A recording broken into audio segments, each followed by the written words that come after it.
back through here, and we're going to trap that arm. One more time. We're here, and grab that arm. Good.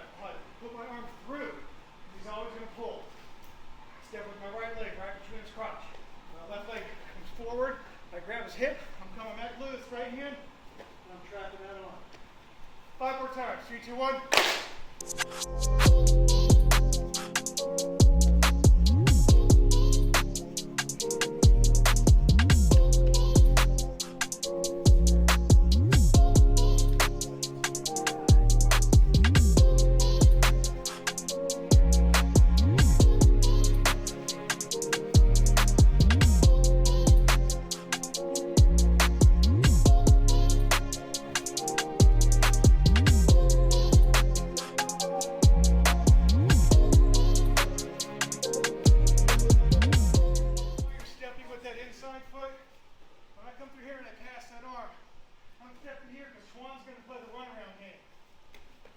Grab that hip to come into here. Everybody does. So remember that. We're here. I grab that arm. I go to pull it back out. The inside leg comes in. Because Tuan's going to run that way. I grab his hip. I come back around. Look at that. I broke that distance. I tie him back up. Always think about it. Even with the left side, I pass it off. I've got to come here. Because he's going to run away. I've got to grab that hip to hold on to him. That's going to allow me to come back around. That arm's still trapped. I hug it in. All right. So first thing I'm going to do is try to attack his neck, start defending, and it gives me access to get to that arm. Okay, everybody see that? So when I grab this arm, I want you to either grab his wrist or grab his hand. Usually get a little more leverage if you grab the hand. It's harder for him to pull it out with the hand than it is if I had the wrist. It's still harder for him with the wrist, but usually, like, when you got the back control and you hold the hand like this, it's really hard to get out of. So I'm going to grab this here. This hand's kind of floating on the back. I'm not getting in too deep, so I'm going to get in trouble here. I'm grabbing. And what I'm going to do once I grab this is I'm going to plant my fist to the mat. And I'm going to hold this really tight. Okay? And now what I'm going to do is I'm going to switch my hips from this direction to the other direction. I'm going to keep my shoulder pressure on him right here.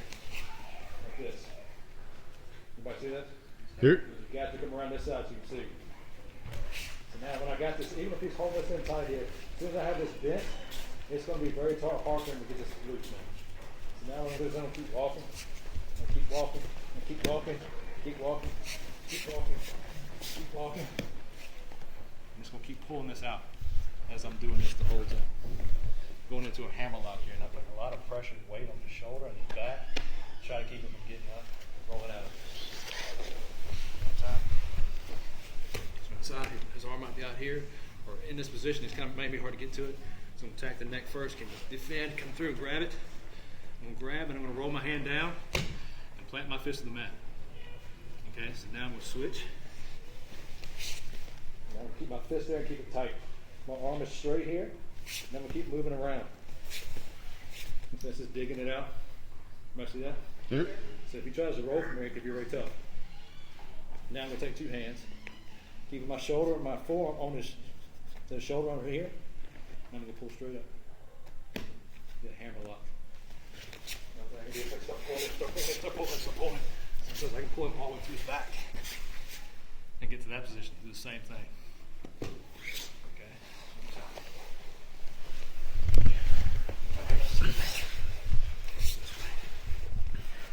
In, protected. Go from the neck out. Grab. I'm going to straighten my arm here. Switch. Pressure. A lot of pressure on the shoulder and his back. I'm going to start pulling and pulling away and get his hammer lock. If he's trying to hold it, fight it, keep going. Keep going. Keep going. Even if you're starting to grab it with both hands. I'm going to keep. See it? Just digging it out. If I get to this point again, if I need to, start pulling. When I get to this point, I still keep a lot of pressure on it. Yep. Pressure. Start turning. You'll start digging it out. Once it gets enough out, 2 hands. Lots of pressure. Shoulder to shoulder and on his back. Make sense? Yep.